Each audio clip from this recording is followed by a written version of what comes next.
یسوع مسیح کے بابرکت اور جلالی نام میں آپ سب کو سلام. میں ہوں آپ کا ہوسٹ پاسٹر وسیم یوسف اور آپ دیکھ رہے ہیں ارکان ایمان سیزن 6. ناظرین، آج کے اسپیشل پروگرام میں ہم خداوند یسوع المسیح کے تجسم کے بارے میں گفتگو کریں گے. اور آج کے اسپیشل پروگرام میں ہمارے درمیان خدا کے عظیم خادم principal Lahore college of theology professor canon Emmanuel Bahadur صاحب نے ہمیں جوائن کیا ہے. Sir once again thank you so much. Most welcome to our programme Arkan Iman. Praise the Lord. بہت شکریہ سر، بہت شکریہ. ناظرین، آئیے ہم خداوند یسوع المسیح کے لسانی تجسم کے بارے میں گفتگو کا آغاز کرتے ہیں. اور سب سے پہلے میں خدا کے عظیم خادم سے پوچھنا چاہوں گا کہ خداوند یسوع المسیح کا لسانی تجسم کیا ہے؟ اس کے بارے میں پلیز ہمیں بتائیے گا. دیکھیے، اولاً تو خدا کا شکر ہے کہ آج کل ہمارے پاس نہ صرف کلیسیاؤں میں ہم سٹیج سے کلام سناتے ہیں بلکہ ٹی وی چینلز موجود ہیں. اور جے سی ٹی وی کی ساری خدمت کے لیے جو ایک لمبے پچھلے 20 برس سے یہ سارا انجام دے رہا ہے، اس ٹی وی چینل کے لیے، چلانے والوں کے لیے، ساری ٹیم کے لیے ہم خداوند کے ممنون ہیں. پھر اس بات کے لیے بھی ممنون ہیں کہ خداوند ہمیں بارہا مواقع بخشتا ہے کہ ہم پاک انجیل کی ترسیل اور اس کی بادشاہت کی وسعت کے لیے خدمت کرتے رہیں. اور آج کے اس نادر موقع کے لیے ہم یقیناً ناظرین، آپ جو خداوند کے پیارے ہو، خداوند کے ممنون ہیں. اور ہماری دعا ہے کہ کرسمس آپ کو بہت بہت خوشیاں عطا کرے. کرسمس مسیح خداوند آپ کو خوشیاں عطا کرے. آئیے ذرا دیکھیے اس پہلے سوال کو جو بہت اہم ہے. اور اس کا علم حاصل کرنا، عقلی ایمان اور دلی ایمان دو فرق چیزیں ہیں. ایک تو یہاں ہوتا ہے عقیدے کے طور پہ محفوظ، اور دوسرا دلی ایمان کے ہم اندر سے ایمان لا کے جس پر ایمان ہے اس سے چمٹے رہیں، اس سے محبت کرتے رہیں اور اس کے تابع رہ کر زندگی گزاریں. اور یہ بہت ضروری ہے. آئیے تجسم المسیح پر ہم غور کریں کہ جیسے کہ سوال تھا اس میں خداوند یسوع مسیح کے لاسانی تجسم کے بارے میں مجھے حکم ملا ہے کہ میں تشریح کروں. اور جب ہم خداوند یسوع المسیح کو خداوند کہتے ہیں تو مہربانی سے یاد رکھے خداوند اسم خدا کا ذاتی نام ہے. جیسے میرا نام ایمینوئل ہے، یہ ذاتی نام ہے. اور ہم یوں بھی کہہ سکتے ہیں میرا خداوند، ہمارا خداوند. جب اکیلے میں ہیں تو میرا خداوند، جب خاندان اور کلیسیا کے ساتھ ہے تو ہمارا خداوند. اور یہ اسم یہوہ کا ترجمہ ہے. اور یہ فارسی زبان کا اسم ہے، فارسی کا لفظ ہے. اور اس کا ترجمہ سر بھی کیا جا سکتا ہے، اس کو جناب بھی کیا جا سکتا ہے عام حالتوں میں. لیکن یہاں پر جو گریک میں لکھا ہے وہ کیوریوس نہیں ہے، ہو کیوریوس ہے. ٹھیک ہے. اس کا معنی یہ ہے کہ فقط وہی خدا اور وہی بادشاہ ہے. جب ڈیفینٹ آرٹیکل لگے ہو اور انگریزی میں دی لارڈ تو پھر وہ کیپٹل لیٹر سے لکھے جاتے ہیں. اس کا مطلب فقط وہی پرستش و تمجید اور حمد کے لائق ہے. اور جب اسے یہوہ کہا جاتا ہے اس کا مطلب ہے وہ جو اپنے لوگوں سے کبھی دور نہیں رہتا، ان کے ساتھ ہو کر ان کے لیے ان کی جگہ کام کرتا ہے. خداوند کا یہ خاص مطلب اور خوبی ہے کہ وہ اپنے لوگوں سے کبھی بھی دور نہیں رہتا.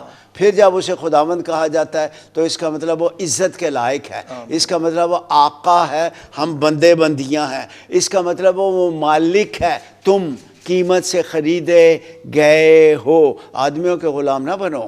وہ عزت کے لائق ہے، وہ آقا ہے، وہ مالک ہے، وہ دلہا ہے. وہ دلہا ہے اور تو دلہن ہے، کلیسیا دلہن ہے.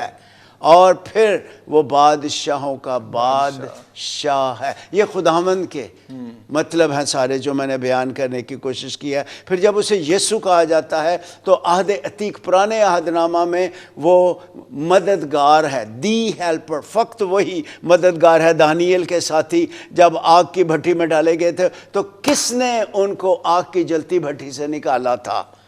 الہ زادہ، وہ کون تھا؟ خداوند یسوع مسیح، جس نے ان کی مدد کی اور ان کو جلتی بھٹی سے باہر نکالا۔ سو عہد عتیق میں وہ یشوع کے طور پہ، یسوع دی ہیلپر، فقط وہی مددگار ہے۔ ڈوبتوں کی کشتی کو، ڈوبتے ہوئی کشتی کو وہی پار لگاتا ہے۔ نیا پار لگا، میری نیا پار لگا، بیچ بھنور کے ہوں۔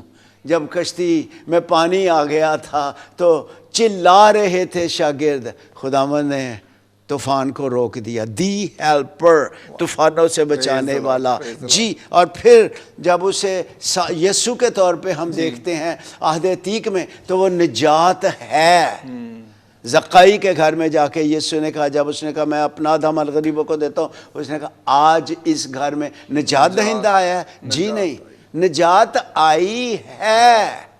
واو، دل کی تبدیلی، نجات، دل کی تبدیلی، چال چلن کی تبدیلی، برتاؤ کی، حسن سلوک کی تبدیلی۔ اور پھر جب اسے نئے عہد نامہ میں یسوع کو دیکھتے ہیں، اس کو یسوع بھی کہتے ہیں، یشوع بھی کہتے ہیں، یشوا بھی کہتے ہیں، یشوع بھی کہتے ہیں، جوشوا بھی کہتے ہیں، جہوشوا بھی کہتے ہیں۔ بولنے کے طریقے ہیں، یسوع، یشوع، یشوا، یشوا اور جہوشوا، جوشوا، یہ سب اس کے نام کے بولنے کے طریقے ہیں۔ اور جب اسے نئے عہد نامہ میں دیکھتے ہیں تو وہ دی سیویئر کے طور پہ ہے، اس جیسا، فقط وہی نجات دہندہ ہے۔ اور جب نجات کی بات آتی ہے، پلیز سالویشن انگریزی میں کہیں گے 1 2 3، کس سے؟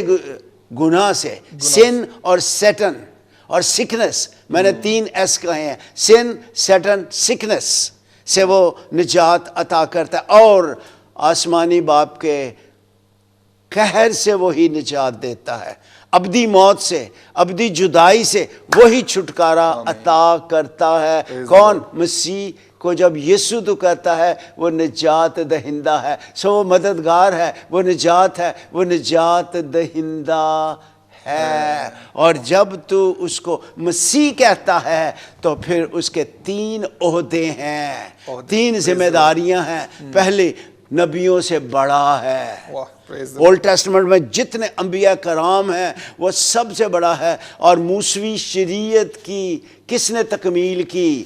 یہ نہ سمجھو کہ میں تورات یا نبیوں کی کتابوں کو منسوخ کرنے آیا ہوں، منسوخ کرنے نہیں بلکہ پورا کرنے آیا ہوں۔ سال بہ سال قربانیاں دی جاتی تھی، ہر روز قربانیاں۔ یسوع المسیح نے ایک ہی بار اپنا بدن قربان ہونے کے لیے پیش کر دیا، اور پھر اس نے اس کو اور تعلیم کو بھی گہرائی بخشی۔ اگلوں سے کہا گیا تھا زنا نہ کرنا، میں تم سے کہتا ہوں جس کسی نے کسی عورت پر بری نگاہ کی تو وہ اس کے ساتھ کیا کر چکا؟ زنا۔ اگلوں سے کہا تھا دانت کے بدلے دانت، آنکھ کے بدلے آنکھ، میں تم سے کہتا ہوں شریر کا مقابلہ نہ کرنا، بلکہ اگر کوئی تیری ایک گال پہ تماشا مارے دوسرا بھی اس کی طرف کر دے۔ یہ کیا ہے؟ شریعت کو اور وسعت اور گہرائی بخشی۔ کون کرتا ہے؟ نبیوں سے بڑا۔ پھر وہ نہ فقط نبیوں سے بڑا ہے بلکہ افضل سردار کاہن ہے۔ سردار کاہن ہر سال قربانی کے لیے لہو لے کے خدا کی حضوری میں جاتے تھے، برے کا لہو۔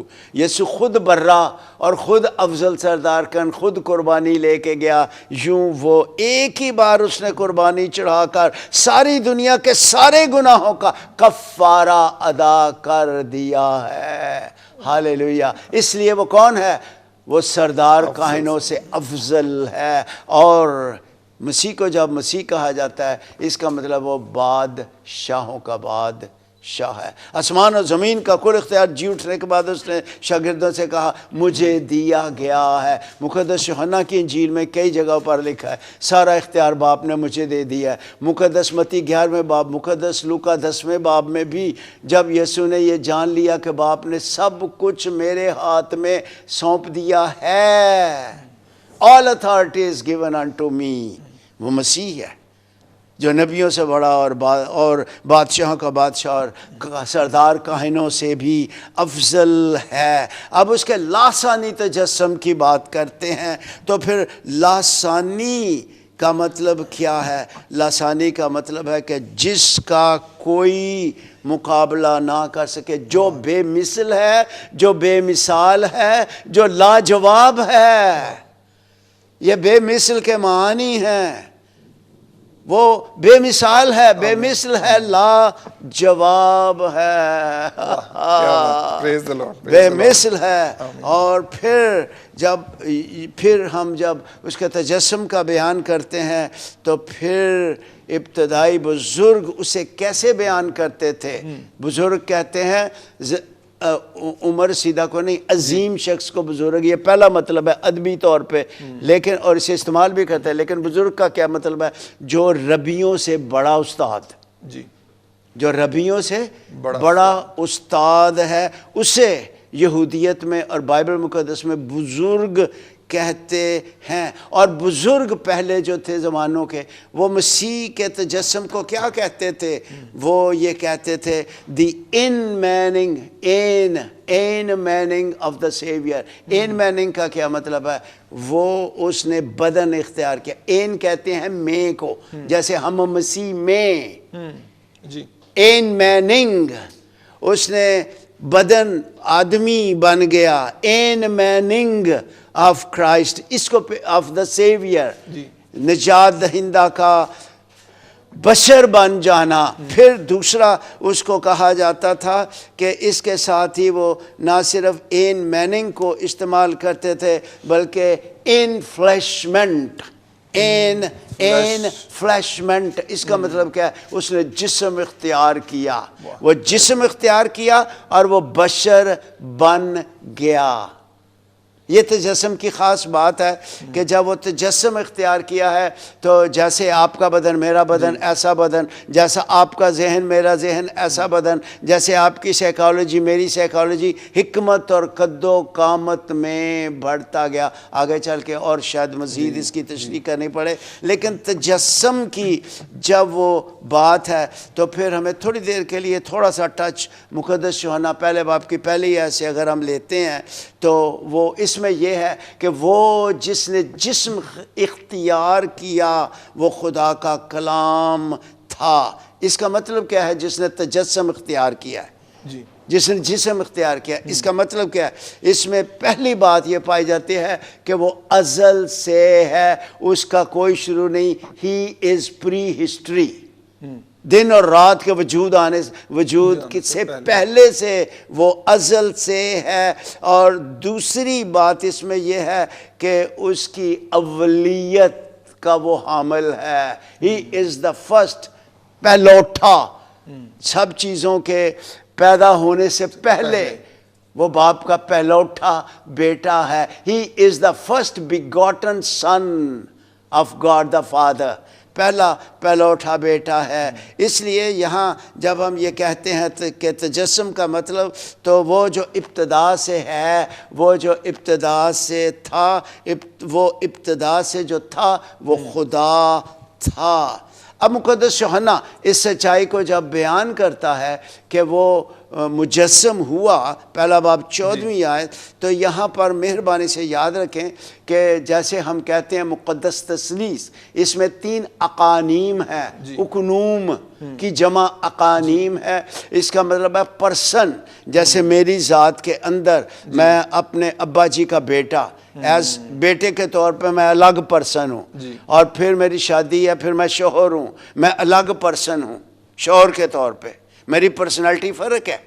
اور جب میں اپنے بیٹوں بیٹی کا باپ ہوں تو میری شخصیت فرق ہے، ٹھیک ہے؟ اسی طرح تینوں نے تجسم اختیار نہیں کیا، باپ نے، روح القدس نے، جی نہیں، اس میں سے فقط مقدس تثلیث کے دوسرے اقنوم نے تجسم اختیار کیا ہے۔ یہ بات خاص ہے کہ God the word, God the son, کلام خدا، ابن خدا مجسم ہوا، نہ کہ الوہیت پورے طور سے خدائی مجسم نہیں ہوئی۔ خدائی میں سے مسیح جو کامل خدا اور کامل بشر ہے، اس نے نہ تو روح القدس نے جسم اختیار کیا، نہ خدا باپ نے جسم اختیار کیا، نہ الہی فطرت نے جسم اختیار کیا، جی نہیں۔ جب وہ آیا تھا الہی فطرت اور بشریت، بشری فطرت، جی دو فطرتیں تھی اس میں، الہی فطرت اور انسانی فطرت، اس کا وہ ٹھیک ہے جی ملاپ تھا، دونوں تھی اکٹھی تھی، وہ کامل خدا اور کامل بشر تھا، آمین اور وہ خدا بشر تھا، ایسے جیسے خدا بشر بن کے ہم سے ملاپ کرتا ہے اور بشر خدا بن کے ہمیں باپ کے پاس لے کے جاتا ہے۔ آمین آمین۔ لہٰذا جب جو تجسم ہوا ہے وہ مقدس تثلیث کا دوسرا اکنوم، خداوند یسوع مسیح نے جسم اختیار کیا اور الوہیت سے اس نے اپنے آپ کو خالی نہیں کیا، خدائی سے اس نے اپنے آپ کو خالی نہیں کیا۔ اس نے پہلا معجزہ جب کیا تھا قانائے گلیل میں، تو پانی کو مے بنانا آج تک کوئی سائنسدان ایسا نہیں کر سکا۔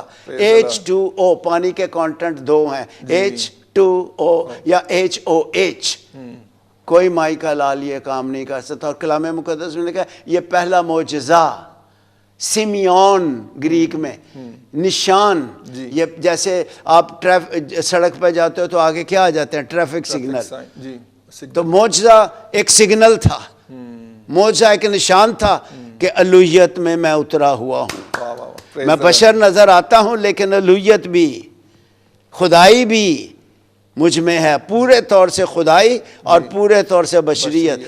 یہ معجزہ کر کے اس نے کیا ظاہر کیا؟ اپنا جلال، کہ جسم میں خدا اترا ہوا ہے۔ آمین آمین، یہ ہے تجسم۔ پریز اللہ، پریز اللہ، بہت ہی خوبصورت اور زندگی بخش باتیں۔ اور ناظرین، ہم خداوند یسوع المسیح کا لسانی تجسم اس پر گفتگو کر رہے ہیں، اور بہت ہی خوبصورت باتیں ہم نے سیکھی ہیں کہ خداوند کیا ہے، یسوع مسیح کا کیا مطلب ہے، اور لسانی تجسم کیا ہے۔ ان باتوں کے متعلق ہم نے بڑی تفصیلاً اور سادگی کے ساتھ بہت ہی خوبصورت باتیں سیکھی ہیں کہ خداوند کا مطلب کیا ہے، یسوع مسیح نجات دہندہ ہے، مسیح جو ہے وہ نبیوں سے بڑا ہے، افضل سردار کاہن ہے، سارا اختیار اس کے پاس ہے، بادشاہ ہے۔ سو خداوند کا شکر کرتے ہیں کہ اس ایڈونٹ سیزن میں 2000 سال قبل خداوند یسوع المسیح نے جب جسم اختیار کیا، تجسم لیا، تو ہمارے لیے نجات کا وسیلہ بنے۔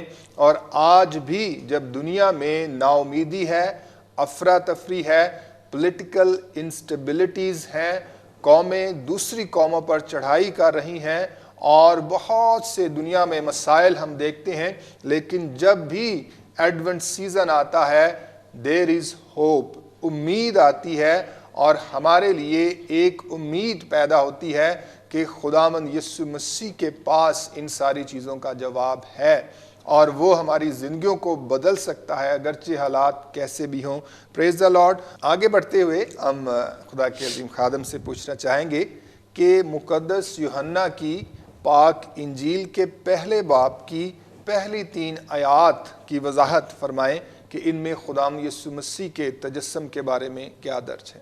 جی سر جی، یہ بہت ہی خاص آیات مقدسہ ہیں جو خداوند یسوع المسیح کے تجسم کی تشریح کرتی ہیں، اور مجھے افسوس ہے اور میں معافی کا خواستگار ہوں کہ بہت سے لوگ اس کی ادھوری تشریح کرتے ہیں، اور میں آپ سے جو پاسبان ہیں خاص کر اور جو میچور کرسچنز ہیں ان سے بھی درخواست کرتا ہوں کہ جب کتاب مقدس کو آپ پڑھتے ہیں تو مہربانی کر کے اردو، انگلش اور اگر ہو سکے پاسٹر حضرات ساتھ گریک اور ہیبرو ٹیکسٹ کو، متن اور اصلی متن دونوں کو سامنے رکھ کر پڑھا کیجئے، تو اس سے اور بھی زیادہ، اور ڈکشنریز کا بھی استعمال کریں، یعنی کہ ایک ایک لفظ کا مطالعہ کیا کیجئے، آپ کی نوازش ہوگی، کیونکہ اس میں پہلی 3 آیات میں جو ملاپ ہے اور جو اس کی تشریح ہے وہ بہت ہی زیادہ ایمان افروز ہے۔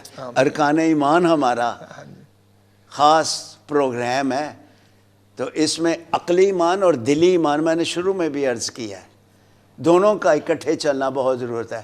عقلی ایمان آپ کا عقیدہ ہے اور دلی ایمان آپ کا عرفان ہے۔ عرفان کا کیا معنی ہے؟ خدا کے ساتھ زندہ رشتہ، اور یہ کب ہوگا؟ جب عقلی ایمان درست ہوگا۔ تو آئیے اب ہم، جیسے میں پہلے عرض کر رہا تھا کہ مہربانی کریں ایک ایک لفظ کو انکور کرنا، ایکسجیٹ کرنا اور اس کی جڑوں میں جانا نہایت ضروری ہوتا ہے، کیونکہ اس میں بہت سی مضمرات ہیں۔ مضمرات کا مطلب ہے پوشیدہ باتیں، ڈھکی ہوئی باتیں، اور پھر ہی بہتر طور سے اطلاق ہوگا، ہم اپنی زندگی کے لیے عملی طور پر اسے اختیار کریں گے۔ اس لیے آئیے ہم اس پر ذرا غور کریں کہ ابتدا میں کلام تھا۔ کلام کو عام طور پر اس کی جب تشریح کی جاتی ہے تو بس کچھ نہ پوچھے، کہتے ہیں جو خدا کے منہ سے نکلا وہ یسوع تھا اور وہ جسم اختیار اس نے کیا۔ جی نہیں، آئیے ذرا مہربانی کر کے لوگوس، کلام جسے ترجمہ کیا گیا ہے، دی ورڈ انگریزی میں ترجمہ کیا گیا ہے، خالی ورڈ نہیں کہا گیا۔ دی جب لگتا ہے تو دیٹ مینس کہ ڈیفینٹ آرٹیکل ہے، اس کا مطلب اس جیسا کوئی نہیں ہے۔ الکلام، چلو ال لگا لیتے ہیں عربی کا۔ دی word, in the beginning was the word and the word was with God، theos، logos, تھیوس، اس کا آپس میں ہم نے ابھی اس کو اکٹھے لے کے چل کے تو دیکھنا ہے۔ سو لوگوس کا پہلا مطلب مہربانی کر کے نوٹ کر لیں، پہلا اس کا مطلب ہے کہ کسی کے کام کی ریکگنیشن پر اس کو جو ٹائٹل دیا جاتا ہے، لقب، وہ لوگوس ہے۔ لوگوس کا پہلا مطلب ہے کہ آپ کو جیسے پیسٹر کہا جاتا ہے، آپ کو جیسے ریورنڈ کہا جاتا ہے، جس طرح آپ کو پروفیسر کہا جاتا ہے۔ یہ کوئی کام کرنے کے بعد پروفیسر اتنی جلدی نہیں ٹائٹل ملتا یونیورسٹیز میں اور کالجز میں۔ پہلے آپ اسسٹنٹ لیکچرر ہوتے ہیں، اسسٹنٹ ہوتے ہیں، وہ پھر ایسوسیٹ پروفیسر، پھر پروفیسر، بہت دیر کے بعد۔ جی بالکل۔ اور یہاں تو 1 منٹ میں ہم پروفیسر لکھ لیتے ہیں۔ جی ٹھیک ہے، جی بالکل۔ تو یہ ٹائٹل کب ملتا ہے؟ ڈاکٹر کا ٹائٹل کب ملتا ہے؟ MBBS جب آپ کرتے ہو اس وقت جب آپ کی ریکگنیشن ہوتی ہے، جب پتہ چل جائے، اپروو ہو جائے کہ ہاں یہ بندہ بالکل اپنے سبجیکٹ میں ٹھیک ٹھاک ہے، پھر آپ کو وہ ٹائٹل ملتا ہے۔ سو لوگوس فرسٹلی ٹاکنگ، یہ ایک ٹائٹل ہے جی، جو یسوع کو کہہ لیں، کسی کو بھی، لوگوس ایک ٹائٹل ہے، اور اس کا ادبی طور پہ جو مطلب ہے وہ ہے ایک سوچ، ایک خیال گریک میں، اور اس کا ایک مطلب ہے منصوبہ۔ ایک سوچ، ایک خیال، ایک منصوبہ، یہ اس کے ادبی طور پہ معانی ہیں۔ اور پھر لوگوس کا جب دوسرا مطلب دیکھتے ہیں تو دوسرے مطلب کے 2 حصے ہیں، اور اس کا پہلا ہے کہ الوہیت کے ساتھ لوگوس کا ایک رشتہ ہے خدا کے ساتھ۔ کلام کا خدا کے ساتھ ایک کیا ہے؟ رشتہ ہے۔ اور کیا لکھا ہوا ہے؟ ابتدا میں لوگوس، دی ورڈ، لوگوس تھا، اور لوگوس خدا کے ساتھ تھا۔ جیسے آپ کی تصویر جب آپ کی شادی ہوئی تو بیگم کے ساتھ، ویسے بھی آپ ساتھ ساتھ بچوں کے ساتھ بھی آپ ہوتے ہیں، پھر آپ بالکل جڑ کے پھر آمنے سامنے بھی۔ یہ لفظ یہاں لکھا ہوا ہے کہ لوگوس جو تھا، کلام جو تھا، وہ خدا کے ساتھ تھا، وہ آمنے سامنے تھے، وہ ایک دوسرے سے گفتگو کرتے تھے۔ یہ اس کا مطلب ہے ساتھ ہونے کا۔ لوگوس واز ود تھیوس، تھیون نہیں لکھا، خداؤں نہیں لکھا، پلورل لکھا ہوا ہے، واحد ہے، تھیوس واحد ہے، الوہیم جمع ہے سیگا میں۔ اور یہاں پر جب ہم کہتے ہیں کہ لوگوس، کلام خدا کے ساتھ تھا، تو اس کا مطلب ہے کہ وہ ایک آپس میں صرف سوچ نہیں تھی، وہ آپس میں ایک رشتے میں گندے ہوئے تھے، اور وہ نہ صرف ایک دوسرے کے ساتھ تھے، ایک دوسرے کی جانب تھے، اور ایک دوسرے سے گفتگو کرتے تھے۔ کیا سوچ کسی شخص کے ساتھ گفتگو کرتی ہے؟ ایک سوچ ایک شخص؟ جی نہیں، جی نہیں، بالکل۔ اور وہ ایک دوسرے کے ساتھ گفتگو کرتے تھے، ایک دوسرے کی جانب تھے۔ they used to commune with one another۔ اور پھر اسی میں ایک مطلب آتا ہے کہ وہ نہ صرف خدا کے ساتھ تھا، نہ صرف وہ ایک دوسرے کی جانب تھے، ایک دوسرے سے گفتگو کرتے تھے، بلکہ اس میں تخلیقی قدرت بھی تھی، اور وہ ایک شخص کے طور پہ تھا۔ جی، ایک شخص کے طور پر اس نے کہا اور سب چیزیں وجود میں آ گئی. کہاں لکھا ہوا ہے؟ پیدائش کی کتاب کے پہلے باب میں خدا نے کہا، خدا نے کہا، خدا نے کہا، خدا نے کہا. اور وہاں خدا اسم جو ہے وہ واحد نہیں ہے، آپ کو تو پتہ ہے، الوہیم ہے. الوہیم. اگرچہ یہودی اسے واحد کے طور پہ دیکھتے ہیں کہ خدا واحد ہے، لیکن یہاں خود ان کی ٹیکسٹ میں الوہیم، اور وہ استعمال بھی کرتے ہیں الوہیم. اس کا مطلب کیا؟ وحدت میں کثرت. اور اس کی مسیحی تشریح کیا ہے؟ خدا باپ، خدا بیٹا، خدا روح القدس. الوہیم، الوہیم، خدا میں کثرت، خدا باپ، خدا بیٹا، خدا روح القدس. چنانچہ کلام خدا کے ساتھ تھا، اور یوں کلام کے اندر تخلیقی قدرت تھی. وہ پرسن تھا، وہ ایک شخص تھا، اور اس کے وسیلے سے سب چیزیں پیدا ہوئیں. جب ہم پہلی آیت دیکھتے ہیں تو لکھا ہے ابتدا میں کلام تھا، کلام. اور پھر دوسری آگے لکھا ہے کلام خدا کے ساتھ تھا، کلام خدا تھا. تو خدا کون ہے؟ پہلی آیت خدا کون ہے؟ پرسن ہے. خدا کون ہے؟ ذات اقدس ہے. خدا کون ہے؟ ایک پاک شخص ہے، ایک شخصیت ہے. اور شخصیت کتنے چیزوں سے؟ اس میں عقل ہے، اس میں مرضی ہے، اس میں جذبات ہیں. یہ تین کانٹینٹ مل کے، ایلیمنٹ مل کے تو شخصیت کا وجود ہوتا ہے. جی بالکل. یہ نہیں ہے شخصیت، یہ نہیں ہے شخصیت. آپ ہیں شخصیت. باقاعدہ طور پر عقل اور سمجھ، عقل اور جذبات اور مرضی، تو یہ شخصیت پرسونا. تو یہ شخصیت ہے. تو خدا ایک باقاعدہ شخصیت ہے. اس لیے پہلی آیت میں ہی فیصلہ کن بات ملتی ہے کہ ابتدا میں لوگاس تھا، لوگاس تھیوس کے ساتھ تھا، خدا کے ساتھ تھا. اور لوگاس کون تھا؟ آگے لکھا ہے خدا تھا. اور خدا کون ہے؟ خدا ایک ذات اقدس ہے.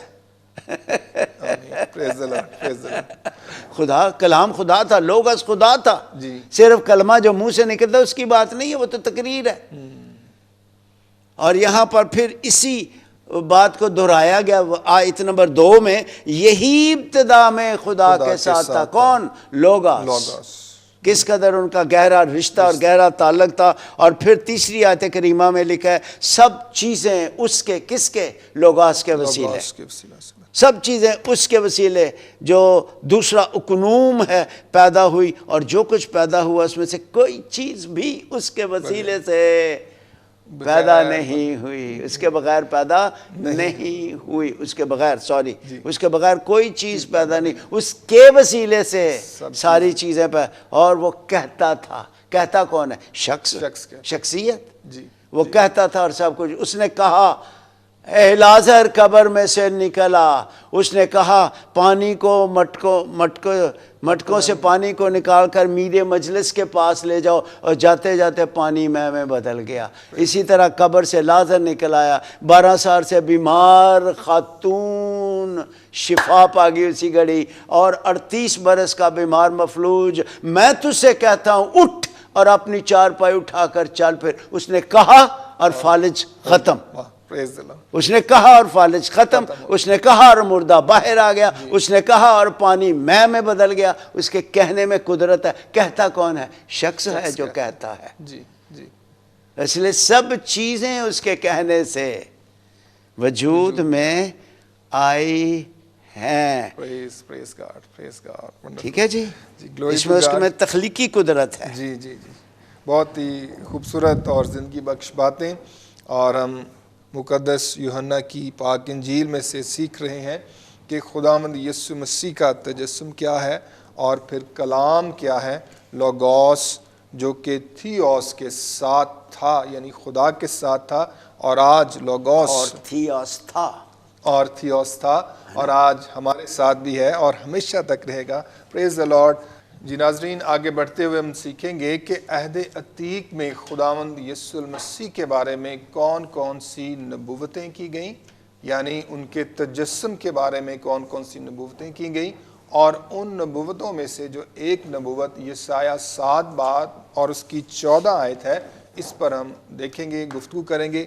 جی سر. خداوند یسوع کے پیارو، آپ جو JCTV کے بڑے اچھے ناظرین ہو، آئیے ذرا اس بات پر غور کریں جو ہمارے سامنے ہے کہ یسوع المسیح جو ہمارا خداوند ہے، اس کے تجسم کے بارے عہد عتیق میں کہاں کہاں پیش گوئیاں موجود ہیں۔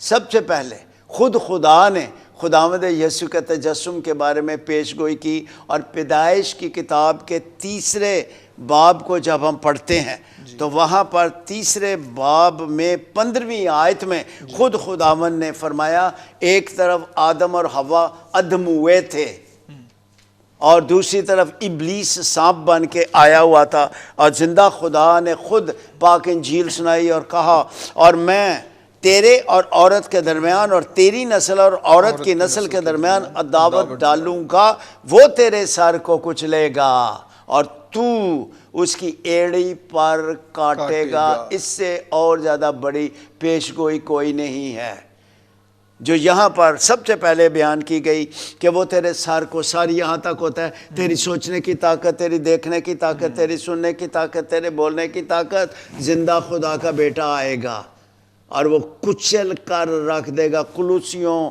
کے خط میں لکھا ہے کہ اس نے ہوا کی عملداری کی ساری طاقتوں کو برملا تماشا اڑایا، اور لوگوں کو اس کا مطلب نہیں آتا۔ برملا تماشا کا مطلب یہ نہیں کہ سارے دیکھ رہے تھے تماشا، ہوئے ہوئے تماشا، جی نہیں۔ برملا تماشا کا مطلب ہے خدا کے بیٹے نے صلیب کی قدرت سے ابلیس کو بے ہتھیار کر دیا، بے ہتھیار، ہینڈز اپ۔ صلیب کی قدرت سے اس نے اس کو ہینڈز اپ کروا دیا، اور اب وہ اس طور سے نہیں سوچ سکتا، نہ دیکھ سکتا، نہ سن سکتا، نہ بول سکتا ہے جیسے وہ مسیح کے مصلوب ہونے سے پہلے تھا۔ اور اس نے مسیح کی ایڑیوں پہ کاٹنے کی کوشش کی۔ مسیحیت کی 2 ایڑیاں ہیں، ایک ایڑی ہے مسیح مصلوب اور دوسرا زندہ مسیح جو خالی قبر، ایک مسیح کی صلیب اور ایک خالی قبر، اس پہ مسیحیت کھڑی ہے۔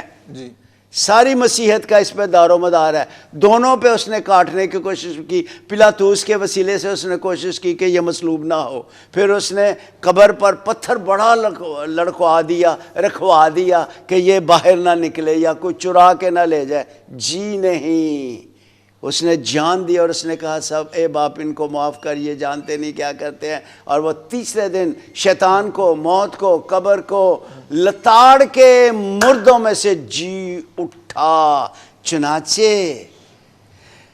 پیش گوئی جو خدا نے خود کی گئی تھی پوری ہوئی۔ پھر اس کے بعد گنتی کی کتاب میں لکھا ہے کہ کس طرح سے ایک یعقوب میں سے ایک ستارہ نکلے گا۔ آج روشن اس جہاں میں ایک ستارہ ہو گیا، اور ہوا۔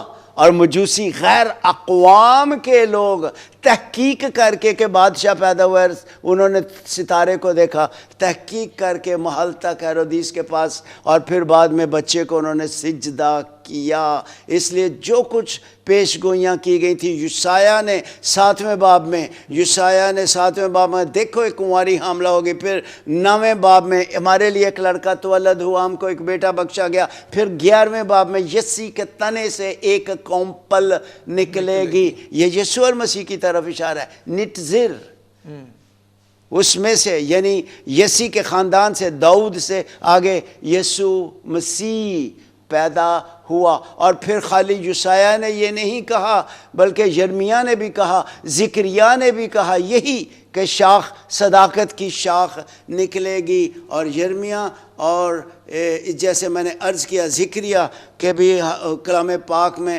ہمیں پتہ چلتا ہے کہ زکریا 6 باب کی 12ویں آیت میں، پھر زکریا اس سے پہلے 3 باب کی 8ویں آیت میں، اور یرمیہ 33 باب کی 5ویں آیت میں، اور یرمیہ 33ویں باب کی 15ویں آیت میں حوالہ جات جو میں نے دیے ہیں، یہاں پر مسیح کے آنے کی پیش گوئی، تجسم کی پیش گوئی ہے کہ یسی کے تنے سے، out of the stump of جیسی، کہ اس کے تنے میں سے ایک قوم پر چھوٹا سا آغاز اور بڑا انجام، ساری دنیا کا نجات دہندہ، پوری دنیا کے لیے وہ معافی کا سبب ٹھہرا ہے، کفارہ دیا ہے، شاخ نکلے گی۔ اور اس طرح سے پھر اے بیت لحم افراتا، میکا کے وسیلے سے بھی خوشخبری ملی ہے، پیش گوئی آئی ہے۔ پھر ملاکی کی کتاب میں بھی پیش گوئی ملی ہے ہمیں کہ کس طرح سے آفتاب صداقت عالیہ ہوگا، اس کی کرنوں میں شفا ہوگی، اور تم گاؤ خانہ کے بچڑوں کی طرح اچھلو کودو پھاندو گے۔ اس کی شعاؤں سے اس نے کہا دنیا کا نور میں ہوں۔ آمین۔ وقت کی قلت ہے، ورنہ اس پہ آدھے تیک میں سے اور بھی اس طرح دیکھو ایک کنواری حاملہ ہوگی یسایہ 7:14 جی، اور بیٹا جنے گی، جی ٹھیک ہے نا۔ اور فی الواقع خداوند یسوع المسیح کے بارے میں جو پیش گوئی کی گئی تھی، اس کو پھر ہم مقدس متی میں بھی دیکھتے ہیں اور مقدس لوکا کی معرفت اناجیل میں بھی دیکھتے ہیں کہ ایک کنواری حاملہ ہوگی۔ جب فرشتہ مقدسہ مریم کے پاس آیا ہے کہ تیرے بیٹا ہوگا تو اس کا، تو وہ کہتے ہیں میں تو مرد کو نہیں جانتی، اس کا مطلب ہے میرے ازدواجی تعلقات نہیں ہیں، میں تو کنواری ہوں۔ اور لکھا ہوا ہے کہ وہ کنواری کے طور پہ زندگی گزار رہی ہے، لیکن ہر ایک خاتون مسیح کے آنے سے پہلے مسیحا کا انتظار کرتی تھی اور وہ شادی نہیں کرتی تھی، وہ کنواری رہتی تھی کہ مسیح ہمارے بطن اطہر سے پیدا ہو، توقع کی جاتی تھی۔ اس لیے خداوند یسوع المسیح مقدسہ مریم کے وسیلے سے پیدا ہوا۔ اب یہاں پر ایک عرض میں کر دوں کہ یہودیت میں یہ خاص تصور ہے، خدا پاک روح مرد اور عورت، پاک روح میں نے کہا ہے، روح القدس مرد اور عورت، اور بچہ پیدا ہوگا۔ بغیر روح القدس کے مرد اور عورت اگر اکٹھے بھی ہوئے ہیں، ازدواج صحبت کی زندگی بھی گزار رہے ہیں، تو بیبی نہیں پیدا ہوگا جب تک روح القدس کی مرضی نہیں ہوگی۔ اب یسوع کی پیدائش میں روح القدس موجود ہے لیکن مرد کو نہیں ہے۔ دانیل نبی نے جو پیش گوئی کی تھی، پھر ایک پتھر بغیر ہاتھ لگائے کاٹا گیا، اس میں مرد کا کوئی عمل دخل نہیں تھا، اور صرف مقدسہ مریم اور روح القدس کی حضوری سے خداوند نے تجسم اختیار کیا ہے۔ پریز the lord, praise the lord. ہاں جی جی، پریز دی لارڈ، خدا ہم کی شکر گزاری ہو۔ اور یسایہ کی کتاب اور اس کے 7 باب کے 14ویں آیت پر ہم گفتگو کر رہے تھے کہ کس طرح سے خدا یسوع مسیح کی پیدائش ہوئی اور کنواری نے خدا یسوع مسیح کو جنم دیا۔ آگے بڑھتے ہوئے ہم دیکھیں گے کہ خدا یسوع المسیح کے پاک تجسم کے مقاصد کیا ہیں اور کیوں خدا یسوع مسیح نے بدن اختیار کیا اور اس دنیا کے لیے کون کون سے کام کیے۔ جی سر۔ جی محترم پاسٹر جی، آپ نے جو سوال کیا ہے وہ بہت ہی اہم سوال ہے، اور خداوند میں ہمارے پیارو مہربانی کر کے آپ جو یسوع کے خون خریدے ہو، اس سوال پہ ذرا غور فرمائیں کہ اس نے کیوں تجسم اختیار کیا، خدا کیوں بشر بن کے ہمارے بیچ میں رہا کیا، آخر کون سی بات تھی کہ وہ آسمانوں کو چھوڑ کر زمین پر آیا۔ اس کے لیے 5 مختلف مقاصد انجیل مقدس میں ہمیں ملتے ہیں۔ اس کے آنے کے اسباب، مقصد کیا تھا اس کے آنے کا؟ سب سے پہلا مقصد اس کے آنے کا یہ تھا کہ عدن میں آدم کے وسیلے، حوا بی بی کے وسیلے جو گناہ سرزد ہوا تھا، اس کا نتیجہ یہ تھا کہ خدا اور انسان کے بیچ میں جو ملاپ تھا، ہر روز شام کے وقت خدا آ کر باغ عدن میں ٹھنڈے وقت آدم کے ساتھ کیا کرتا تھا؟ سیر کیا کرتا تھا۔ ایک تو روحانی طور پہ ہوتا ہے نا غیر دیدنی ملاقات، لیکن یہ تو دیدنی طور پہ خدا آتا تھا، آدم اور حوا نور میں رہتے تھے، اس پوشاک کی ضرورت نہیں تھی، نور میں رہتے تھے، اور خداوند آ کر ہر روز اس کے ساتھ سیر کیا کرتا تھا۔ کس قدر آنر، کس قدر پریولیج کی بات تھی، لیکن سرکشی کے باعث ان کی آپس میں جدائی ہو گئی، سو یہ پہلا مقصد اس کے آنے کا یہ تھا کہ ابدی جدائی کو، اٹرنل سیپریشن کو، اور اس کے ساتھ ہی ابدی موت، جہنم میں ڈالا جانا تھا ساری دنیا کے سارے شریروں کو۔ جب کہتے ہیں خدا نے دنیا سے محبت کی، اس کا مطلب خدا نے شریروں سے محبت کی، شرارت کی دنیا سے محبت کی. سو گناہ کے باعث خدا سے ہم دور ہو چکے تھے اور یہ ابدی جدائی تھی. اور گناہ کا نتیجہ کیا تھا؟ گناہ کی مزدوری، گناہ آقا ہے تو مزدوری دیتا ہے موت. گناہ کی مزدوری موت ہے. چنانچہ وہ ابدی موت اور ابدی جدائی کو ختم کرنے کے لیے اس دنیا میں آیا اور اس نے باپ کے ساتھ مسیح نے درمیانی ہو کر ہماری جدائی کو ختم کر کے صلح اور ملاپ کروا دیا. پھر اس کے ساتھ ہی یسوع جی کے پیارو، دوسری وجہ اس کے آنے کی کیا تھی؟ مقصد کیا تھا؟ وہ کیوں آیا؟ اور اس کو ہم نیکودیمس کے ساتھ خداوند یسوع مسیح کی گفتگو کا دیکھتے ہیں. مقدس یوحنا کی معرفت پاک انجیل 3 باب 3 آیت 5 آیت. اور جب گفتگو آپس میں ہو رہی ہے، آ کے نیکودیمس نے کہا ہم جانتے ہیں کہ تو آسمان سے آیا ہے اور کوئی معجزے جو تو دکھاتا ہے کوئی نہیں دکھا سکتا. یسوع المسیح نے اس کے روگ پر، اس کی کمزوری پر، اس کی نبض پر ہاتھ رکھا اور فرمایا جب تک کوئی نئے سرے سے پیدا نہ ہو وہ خدا کی بادشاہی میں داخل نہیں ہو سکتا. پھر آگے سے گفتگو چل رہی ہے. وہ کاش کہ اس کی تشریح کا موقع ملے نئی پیدائش پر. پورا پیغام ایک دن ہو تو بہت ہی اچھا ہوگا کہ اس 3 باب میں اس کے مقصد کیا نئی پیدائش کا. برکت سب سے بڑی یہی ہے، دل کی تبدیلی، اندرون کی تبدیلی، باطن کی تبدیلی، اور یہ ہمیشہ جاری رہتی ہے جب تک آخری سانسیں ہیں. یہ کہا اس کے آنے کا پھر مقصد کیا ہے؟ اس کے آنے کا دوسرا مقصد ہے باپ کی محبت کو ظاہر کرے. جب گفتگو ہو رہی تھی نیکودیمس عالم شرع کے ساتھ پیارے یسوع کی، تو پیارے یسوع نے یہاں پر کہا کہ خدا نے دنیا سے ایسی محبت رکھی کہ اس نے اپنا اکلوتا بیٹا بخش دیا تاکہ جو کوئی اس پر ایمان لائے ہلاک نہ ہو بلکہ ہمیشہ کی زندگی پائے. اور پھر رومیوں کے نام خط کے 5 باب کی 8 آیت میں بھی خدا کی محبت کا ذکر ہے. لیکن خدا نے اپنی محبت کی خوبی اس طرح سے ظاہر کی کہ جب ہم گنہگار ہی تھے، کیا ہو گیا؟ مسیح ہماری خاطر موا. مسیح ہماری خاطر موا. یہ خدا کی محبت ہی جسے ظاہر کرنے کے لیے وہ زمین پر آیا. تجسم کا دوسرا بڑا مقصد کہ خدا کی محبت کو شرارت کی دنیا پر ظاہر کرے. دنیا کا مطلب شرارت کی دنیا، شریروں کی دنیا. 2 مطلب ہیں اس کے.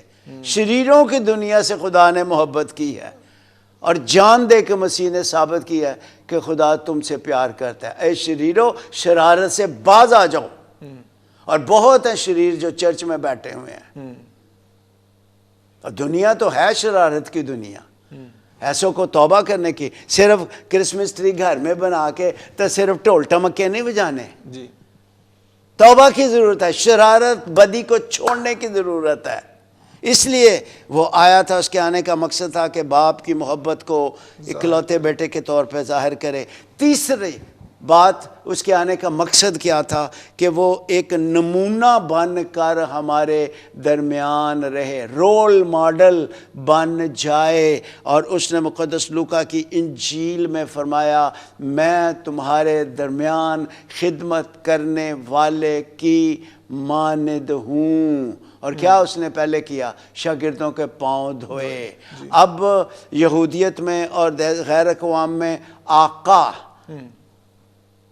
ٹھیک ہے، وہ غلاموں کو اپنے ہاں ہائر کرتے تھے اور جن کو بادشاہ اسیر کر کے جیت کر قوموں کو اپنے ساتھ لے جاتے، ان میں سے کئی ایک کو وہ اعلیٰ ترین درجہ دیتے. جیسے یوسف فرعون کے زمانے میں کیا تھا؟ دوسرے درجے کا حاکم تھا. غلام تھا، دوسرے درجے کا حاکم. اس لیے غلاموں میں دانیل کون تھا؟ دوسرے درجے کا حاکم. حاکمیت، حاکم بھی ان کو مقرر کیا غلاموں کو. پھر وہ ریاضی دان بھی تھے، پھر وہ طبیب بھی تھے. حاکم، ریاضی دان، طبیب. اور پھر گھروں میں ان کی ڈیوٹی ہوتی تھی کہ بچے کو اسکول عبادت خانے میں لے کے جانا ہے. عبادت خانے میں سب کچھ ہوتا تھا. تو انہیں لے کے جانا ہے اور جو میں تجھے بتا رہا ہوں تو انہیں رستے میں وہ بچے کو سکھانا ہے جاتے آتے ہوئے. اس کا یہی کام تھا بس.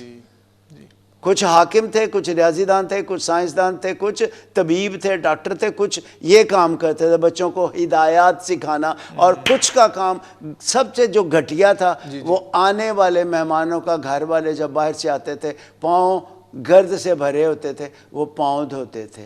یسوع نے پاؤں دھو کے کہا کہ میں تمہارے درمیان سب سے نچلے درجے میں جا کے خدمت کرنے والے کی مانند ہوں۔ آئیں پاسبانوں، آئے جتنے بڑے بڑے ٹائٹل لکھنے والے ہیں، میں منت کرتا ہوں آئیں مسیح کا مزاج اپنا لیں، کیونکہ فلپی کے نام، کلیسیا کے نام خط میں پولس رسول دوسرے باب میں لکھتا ہے ویسا ہی مزاج رکھو جیسا مسیح یسوع کا بھی تھا۔ اور کرنتھس کے خط میں وہ لکھتا ہے پولس کیا ہے، اپلوس کیا ہے، اور بڑی زبردست تشریح ہے اس کی، پولس کیا ہے، اپلوس کیا ہے، اور آگے وہ لکھتا ہے کہ میں تو جس طرح ہوٹل میں بہرا ہوتا ہے جس کو ہم بلاتے ہیں، ارے آنا ذرا گل سن، تے اے لے کے ہاں I am a waiter at his table, اس کا یہ مطلب ہے میں اس کی میز پر کس کی مانند ہوں؟ ویٹر، مالک کی طرف سے خوراک آئے گی، میں تو ویٹر ہوں۔ پولس رسول لکھتا ہے میں تو ویٹر ہوں، اور اسی لیے اس نے لکھا ویسا ہی مزاج رکھو جیسا مسیح یسوع کا بھی تھا، اگرچہ وہ خدا کی صورت پر تھا، آگے اس نے اپنے کو خالی کیا۔ اس کا دو مطلب ہے، شان و شوکت کو چھوڑ کے آیا، اس لیے ہے جڑی شان و شوکت ہے نا، اگے پیچھے گن مین تے بندے ہیں جو بھجتے ہیں، پلیز یسوع جیسا مزاج ہم اختیار کریں۔ اور پھر اس کے آنے کا مقصد کیا تھا؟ اس کے آنے کا مقصد یہ بھی تھا کہ ہم کو ذات الہی میں شریک کرے۔ آمین۔ کس قدر بڑا مقصد اس کے تجسم کا، ذات الہی میں شریک کیا۔ واو، ابلیس کے قبضے سے چھڑا کے اپنی ذات میں اس نے شامل کر لیا ہے۔ کہاں لکھا ہے؟ مقدس پطرس اپنے خط کے دوسرے خط کے پہلے باب کی 4 آیت میں لکھتا ہے تاکہ اس جہان کی خرابی سے چھوٹ کر ذات الہی میں شریک ہو جاؤ۔ بہت بڑا لفظ ہے شریک ہونا، کمیونین، جیسے پاک شراکت لیتے ہیں جا کے، تو مسیح کے بدن میں شریک ہوتے ہیں ہم۔ ذات الہی میں اس نے آ کے شریک کر دیا، ہمیں شامل کر دیا۔ پھر آخری بات اس میں اور بھی کہی جا سکتی ہیں لیکن بڑی بڑی ہیں۔ آخری بات اس میں اس کے آنے کا مقصد یہ ہے کہ آپ کے پاؤں سے ابلیس کو کچلوائے، ابلیس تم پر حکومت نہ جتائے، ابلیس تم پر راج نہ کرے۔ اور خداوند یسوع المسیح نے مقدس مرکز کی انجیل میں بھی، لوکا میں بھی لکھا ہے کہ وہ اپنے شاگردوں کو کہتا ہے پس جاؤ، میں تمہیں بھیجتا ہوں، جاؤ کیا کرو؟ سانپوں اور بچھوؤں کو کچلو۔ اور آگے کیا ہے؟ ابلیس کی ساری قدرت پر غالب آؤ۔ یہ اس کے آنے کا مقصد تھا۔ سانپوں جیسی جو چال چلتے ہیں اور جو بچھوؤں جیسے ڈنگ مارتے ہیں، چرچ میں بھی ڈنگ مارنے والے موجود ہیں۔ افسوس سے میں باتیں یہ کر رہا ہوں، میں 25 سال میں نے پاسبانی خدمت کی ہے۔ ایک پنڈ پہاڑنگ سے شروع کی، پھر اس کے بعد لالا موسیٰ میں خدمت کی، پھر گجرانوالہ کرائسٹ چرچ میں اور سیمنری میں بھی، پھر دبئی شارجہ اجمان 8 سال میں پاسبان تھا۔ اس طرح سے بڑے بڑے میں نے ڈھنگ مارنے والے دیکھے ہیں اور بڑے بڑے سانپوں والی چال چلنے والے دیکھے ہیں۔ تو خدا کے خادم کا کام ہے کہ چرچ اور چرچ سے ملحقہ لوگ، جتنے لوگ ہیں، ان کو خداوند یسوع نے کہا ہے جاؤ سانپوں اور بچھوؤں کو میں تمہیں بھیجتا ہوں۔ اس لیے وہ تجسم اس نے اختیار کیا کہ آپ کے وسیلے سانپوں اور بچھوؤں کو کچلے۔ گھر کے اندر بھی بیٹھے ہوئے ہیں۔ اور آگے لکھا ابلیس کی ساری قدرت پر غالب، اور کلام پاک میں لکھا خدا سچا ہے، وہ جلد تمہارے پاؤں سے ابلیس کو کچلوائے گا۔ اور کاش کے یہ لگانے کی بجائے، ستارے لگانے کی بجائے، جھنڈیاں لگانے کی بجائے، ہم اپنا آپ اس کے قدموں میں لے آئیں اور اسے کہیں میرے وسیلے سانپ کو کچلوا دے۔ ابلیس کو کچلوا دے Praise اور مجھے غلبہ دے دے ابلیس کی ساری طاقت پر، مجھے غلبہ. یہ ہے کرسمس، اس کے آنے کا مقصد، کہ ہم اس کے آنے کا مقصد باپ سے ہماری صلح ہو، اس کے آنے کا مقصد ابدی جدائی ابدی موت ختم ہو، اس کے آنے کا مقصد کہ اس کی محبت کو انجوائے کریں، اس کے آنے کا مقصد اس کے ساتھ ہی تاکہ رول ماڈل بنے، مسیح ہم میں دکھائی دے، اس جیسا مزاج، mind, have ye the mind ایٹیچیوڈ. اور پھر اس کے آنے کا مقصد کیا ہے؟ جب ہم ذات الہی میں شریک ہو گئے ہیں تو پھر ابلیس کے منصوبوں کو کیوں ہم پورا کریں؟ آئے ہم کرسمس کے موقع پہ اس کے ساتھ زندہ رشتے میں آ جائیں. ذات الہی میں شامل کرنے آیا ہے، آؤ ذات الہی میں شریک ہو جاؤ پیارے یسوع کے نام میں. Praise the Lord. آمین. آمین آمین آمین. خدا ان کی شکر گزاری ہو. Glory to God. ناظرین، بہت ہی خوبصورت، بابرکت اور زندگی بخش باتیں آج خدا ان کے کلام میں سے، خدا کے خادم کے وسیلہ سے ہم نے سیکھی ہیں. سارا جلال اور عزت ہمارے خداوند یسوع مسیح کو ملے، جس کے وسیلہ سے ہمیں زندگی ملی اور خداوند نے ہمیں توفیق دی کہ اس کے جلال کی گواہی دے سکیں. ناظرین، ہم خدا کے خادم کا تہ دل سے شکر گزار ہیں کہ انہوں نے GCTV پر ہمیں یہ ٹائم دیا، موقع دیا تاکہ ہم ان کے وسیلہ سے خدا کے کلام کی باتوں کو سیکھ سکیں. پروفیسر صاحب، thank you so much. God bless you. خداوند آپ کو صحت تندرستی دے اور عمر کی درازی دے. ناظرین، آج کے پروگرام کا وقت یہاں پر ختم ہوا جاتا ہے. ہم خداوند کی شکر گزاری کرتے ہیں اس ایڈونٹ سیزن کے لیے، اس کرسمس سیزن کے لیے، جب ہم خداوند یسوع المسیح کے لاسانی تجسم کو سیلیبریٹ کر رہے ہیں. تو ضرور اپنی زندگی میں خداوند یسوع المسیح کے لاسانی تجسم کے مقاصد کو یاد رکھیں کہ کس طرح سے خداوند یسوع المسیح چاہتے ہیں کہ وہ ہمارے وسیلہ سے دشمن کو کچلوائے اور ابلیس کی ساری قدرت پر ہمارے وسیلہ سے غالب آئے، تاکہ ہم اس میں بڑھتے جائیں اور اس کے جلال کی گواہی دیں. خداوند آپ سب کو اس کرسمس کے موقع پر برکت دے اور اپنے جلال اور اپنی قدرت کے لیے استعمال کرے.